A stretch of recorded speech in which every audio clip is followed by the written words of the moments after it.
there's a bit of an exodus happening in the social media world as hundreds of thousands of people are leaving Elon Musk's social media platform known as X, formerly known as Twitter, following the disastrous election where Donald Trump won. I mean, that's pretty much what's disastrous about it. He won. Okay. Now, in just a week, more than 700,000 new users signed up for competitor BlueSky.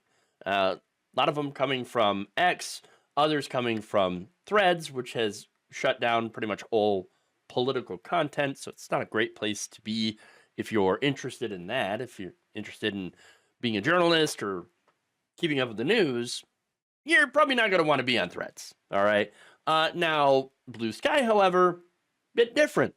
So far, there's no ads, no Russian bots, no algorithms. That's really important here because one of the problems with X is the algorithms are massively weighted towards the right wing, whereas there is no algorithm there that's driving traffic.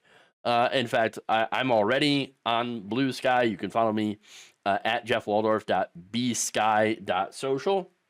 So, just saying. Now, the best part for me is Musk isn't there. Okay. Maybe that's not the best part, but it's one of the good selling points, right?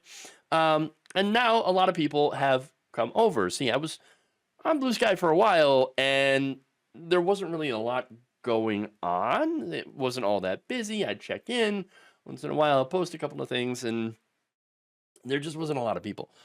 Now that's starting to change. Still really small though compared to X. That platform reports 250 million daily users and 550 million monthly visitors, compared to BlueSky's now 14.5 million global users. So X still has a gigantic advantage as far as users go. Threads, a competitor from Mark Zuckerberg's Meta, boasts more than 275 million users. And that makes sense because Threads is basically based on Instagram, and that's also tied with your Facebook page. Facebook has so many users, so much reach, but they hate politics. Anything to do with politics, they have shut it right down. And so, not good. Now, Trump's True Social, by the way, they have about 2 million users. So, BlueSky, yeah, definitely ahead of True Social, at least. So, here's the thing, though. So far, there's good moderation there. You can block people, mute them. There's not really a lot of toxicity that I've seen so far, at least. In fact, one user wrote, "No one is threatening me here, and it's making me suspicious." That user has more than 15,000 followers. Okay, yes, very sus. All right, very, very strange, because you go on go on X and post anything. Whoa, boy, you've either got no reactions whatsoever because nobody sees it, or wall of hatred with blue checks everywhere. So no blue checks on BlueSky. So that's it. I think that if they do continue to grow, 700,000 over a week, fairly impressive. If they grow, you're going to inevitably see MAGA guys come over. They can't help themselves. And you know what? That's fine. That's fine. Like, MAGA guys, you go ahead and sign up if you want. I don't care. Great. More people, right? But the funny thing is, they're going to come over simply because that's where the libs are at. All right? Part of MAGA is the need to own the libs. Right? And, for the ones who, by the way, are like, no, I actually do want to have conversations with people that believe differently than me. All right, well, that's good. I can respect that. I can appreciate that, right? And so the MAGA guys who are interested in having real conversations, great. Go ahead, come on over. But I don't think that's what the majority of the MAGA guys on X, at least, or on Twitter or whatever, are interested in. Okay, they're interested in owning the libs. So that said, without the algorithm boosting them artificially, like what's going on X, I think they're going to actually have a harder time, because when you compete on an even playing field, you find out that those positions that MAGA chuds have aren't exactly all that popular. Okay.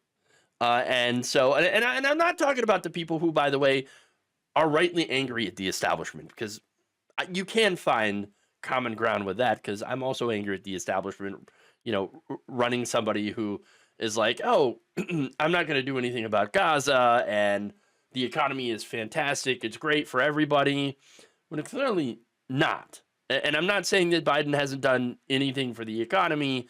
It's just that right now, you still have inflation. You can see that it's right in front of you. We're all paying more for things. And so, the changes that were made, yes, you tamp down inflation, that's great, but it doesn't directly translate into people feeling better about the economy. And so it's one of the big problems that face the Democrats. And I'm pretty sure it's a problem that Trump's going to have to deal with too when he does his tariffs and inflation explodes. And so we're just waiting for that bomb to go off. Yikes. And then, of course, he's probably going to blame Joe Biden anyway for it. But anyway, getting back to BlueSky, I think the most exciting thing for me is getting rid of that algorithm. Okay, not having one right now. Because look, when it comes down to it, when the right wing doesn't have that advantage, they do poorly. All right. And that's why Elon Musk, when he took over Twitter in the first place, he put that algorithm, he rejiggered that algorithm to boost the far right. And so he's rigged the game, and he's done a pretty good job at rigging the game, and has managed to simultaneously boost the right while completely burying the left on the platform. But funny enough, that's what all billionaires do. Okay, it's what they did to our democracy. They bought all the politicians. And would you believe it? The politicians rigged the rules in favor of the rich. Shocker. Shocker. So Twitter's kind of a microcosm, really, of what the billionaire class actually did to our government. That's why the wealthy keep getting wealthier, while the middle class disappears. And the only opposition party to it, the Democratic Party, still runs to the right, because they're not really doing everything they can to address people's material concerns. And so, that said, most of BlueSky's new users are from North America and the UK, according to The Guardian. One of them happens to be Representative Alexandria Ocasio-Cortez, who asked this question: should I tell Twitter I'm here?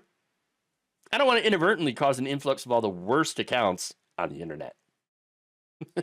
Well, I mean, certainly that would be one of those things. Not only would she bring in weirdo right-wing trolls, but also there are some trolls that claim to be left-wing, but really are just there to criticize Democrats, any Democrat, for pretty much no reason. Even if you're a progressive, even if you're a leftist, these accounts still just exist to shit on you. So we all know who I'm talking about. Okay. Now that said, half an hour later, AOC made the decision, I'm going to wait. I'm going to hold off. All right. Probably a good idea. That said, at least the block works here, unlike on X, which it does not anymore. Other people that have joined up recently is Ed Markey. So you've got some progressives that are joining up, and people that are, journalists that are coming back in. So great, along with many, many others. And hopefully that growth continues. So look, if you're not on it yet and you're sick of Elon Musk popping up in your feed or seeing the worst kind of reply guys, come to BlueSky.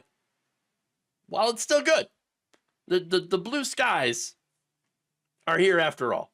Thank you for watching. If you enjoyed this video, please like, share, subscribe, hit the bell icon in order to get notified whenever a new video is released. And if you want to support independent, progressive media through this difficult time where it seems like everybody is shutting down. You can become a member on our YouTube page, you can become a subscriber on Facebook, or you can go to my Patreon. It's patreon.com/Jeff Waldorf. Thank you.